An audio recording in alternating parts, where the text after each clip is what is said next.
আফগানি মুজাহিদদের সাথে আমেরিকা যুদ্ধ করে 20 বছর সংগ্রাম করেছে, অ্যাটম বোম ব্যবহার করেছে, মারণাস্ত্র ব্যবহার করেছে, ক্ষেপণাস্ত্র ব্যবহার করেছে, তাদের সর্বশক্তি প্রয়োগ করে 20 বছর লড়াইয়ের পর আল্লাহ সুবহানাহু ওয়া তাআলা এই আমেরিকার মতো পরাশক্তিকে আফগানি মুসলমানদের সামনে ধরা শক্তিতে রূপান্তরিত করেছে। ঠিক না বেটি? এই আমেরিকা ফিলিস্তিনের উপরে যে আগুন তারা জ্বালিয়েছে,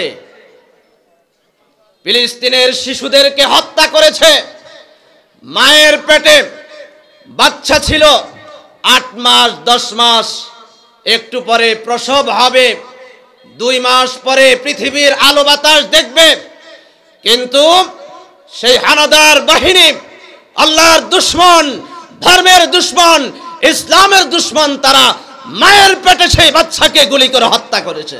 ঠিক না বেটি? স্বামীর সামনে স্ত্রীকে বেঁধে এনে ধর্ষণ করে হত্যা করেছে, সন্তানের সামনে মাকে হত্যা করেছে, মায়ের সামনে মেয়েকে হত্যা করেছে, মেয়ের সামনে মাকে উলঙ্গ করে ধর্ষণ করেছে। আল্লাহ বলে সময়ের বদল হয়েছে।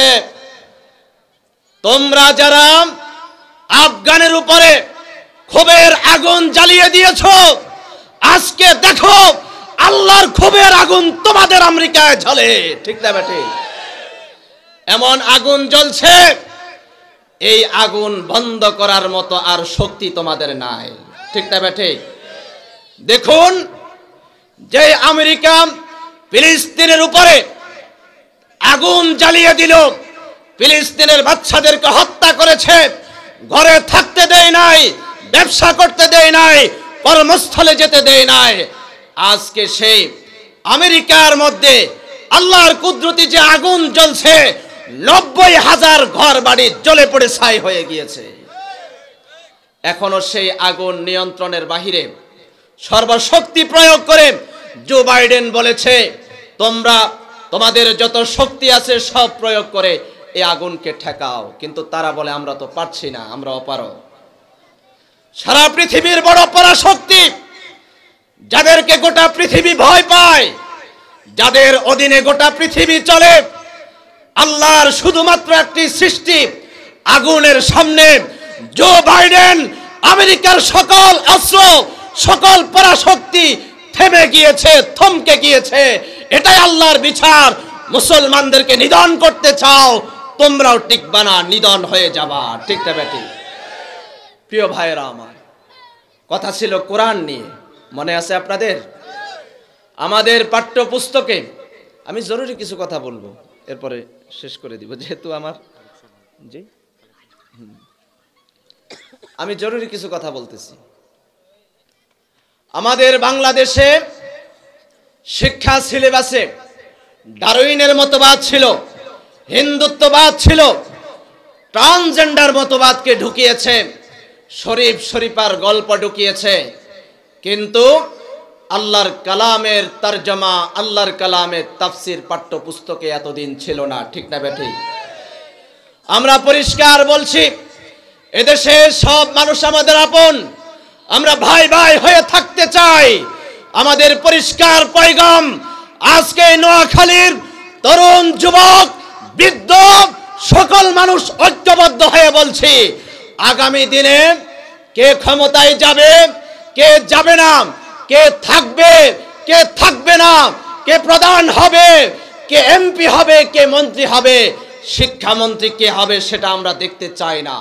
পরিষ্কার বলছি, আগামী দিনে পাঠ্যপুস্তকে, স্কুল, কলেজ, ইউনিভার্সিটি, বিশ্ববিদ্যালয়ের প্রতিটি ধর্মীয় পুস্তকে আমার বাচ্চাদের ঈমান, ইসলাম, ধর্ম, তাহজিব, তামাদ্দুনকে সংরক্ষণের জন্য কোরআনের তালিম বাধ্যতামূলক করতে হবে।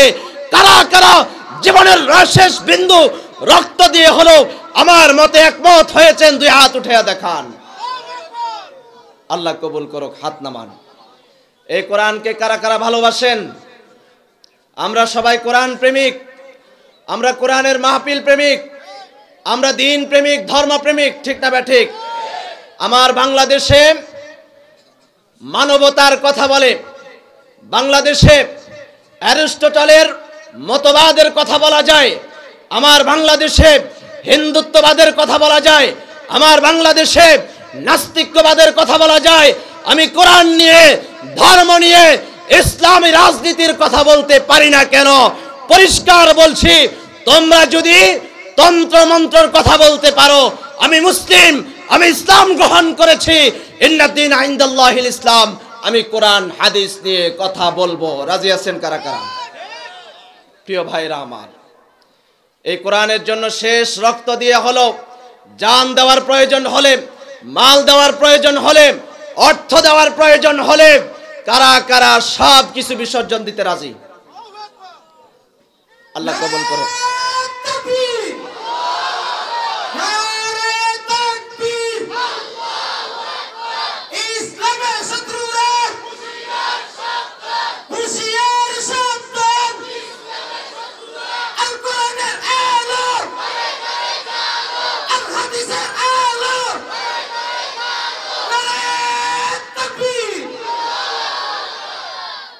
প্রিয় ভাইরা আমার, আপনারা আমার সাথে ওয়াদা করেছেন দ্বীনের জন্য জানমাল কোরবান করতে প্রস্তুত, ঠিক না ঠিক?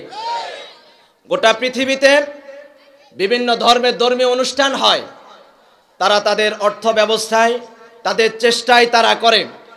আমাদের বাংলাদেশে এই যে মন্দির হয়, তারা তাদের ব্যবস্থাপনায় তাদের ধর্মীয় কাজ করে। আমরা পিছিয়ে থাকবো কেন? গোটা পৃথিবীতে গবেষণা করে দেখা গেছে, কে তার ধর্মগ্রন্থকে বেশি ভালোবাসে, কে তার ধর্মগ্রন্থ বেশি পড়ে। 1 নাম্বার খ্রিস্টান, 2 নাম্বার ইহুদি, 3 নাম্বার বৌদ্ধ, 4 নাম্বার হলো মুসলিম। আমরা পিছনে কেন পড়লাম? আমরা অর্থ দেওয়ার বেলাও পিছনে, তেলাওয়াতের বেলাও পিছনে। আমরা চাই আমাদের এই দুর্বলতা আমরা শেষ করে দিব। রাজি আছেন তো ইনশাআল্লাহ?